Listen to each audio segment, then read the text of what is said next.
Good morning, students. Welcome to Christ College Autonomous Audit Course, Human Rights. In the previous classes, I discussed about the last module, Human Rights in India. We already covered the two parts. First of all, the historical background of human rights in India. Then another one, the Indian Constitution of Human Rights.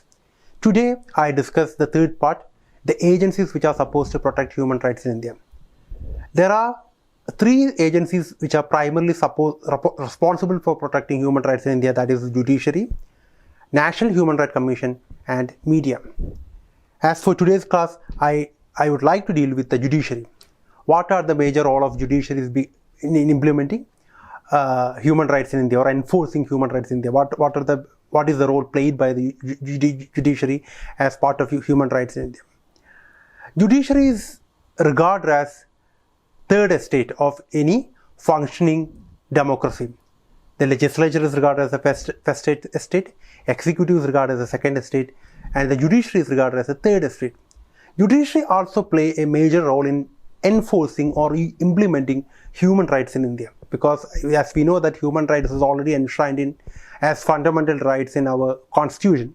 We discussed in the previous classes, it's already enshrined in our constitution, but you know that India is very heterogeneous country, then there is inequality, because there are chances in certain cases the so-called enshrined human rights are not implemented or enforced on ground.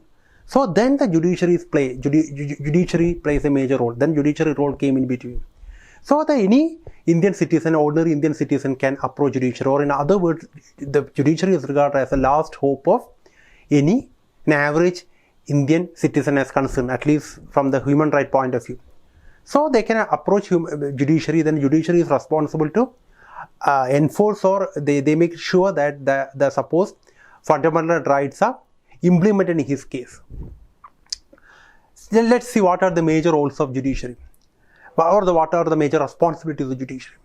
Judiciary is considered as guardian of fundamental rights, because judiciary is regarded as the guardian of fundamental rights. It has supposed to protect right of citizens from both government and public and private agencies. It has responsible to protect the rights of an average citizen from both public and private parties.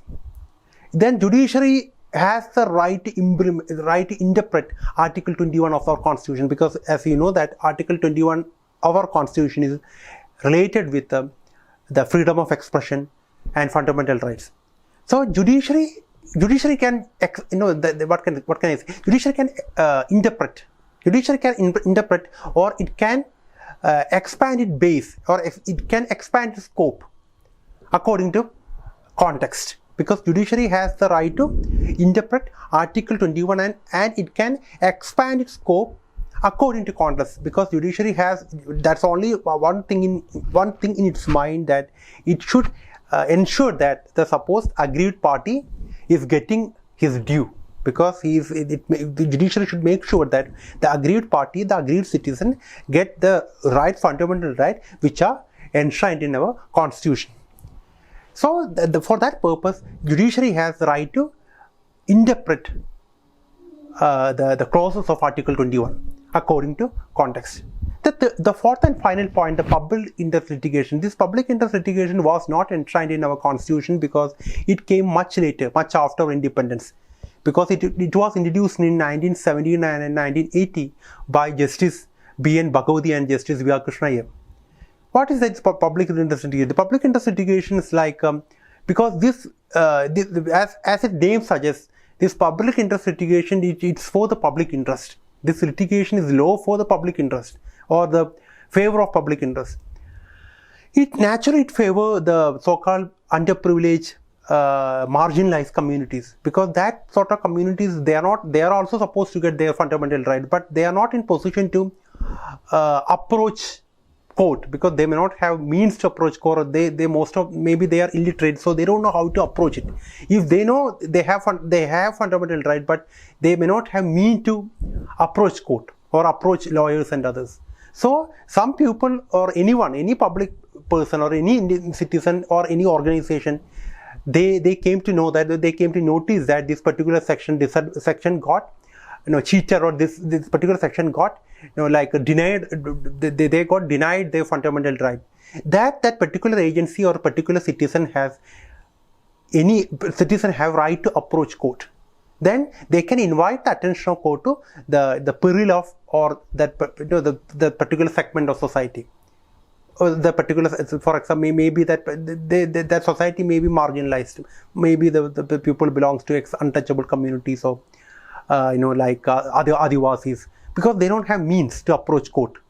So there's some organization, some non-governmental organization, or any interested public citizen has every right to approach court. Then they can invite attention of court to this case, because they can invite the attention of court that these people are denied their public rights. This is known as a public interest litigation. This is especially helpful for marginalized communities like ex-untouchables and other Adivasis and other sort of people, other sort of minorities. Previously, before the introduction of this public interest litigation, because only the aggrieved person, that person should have directly or indirectly connected to the case, then only they can approach court.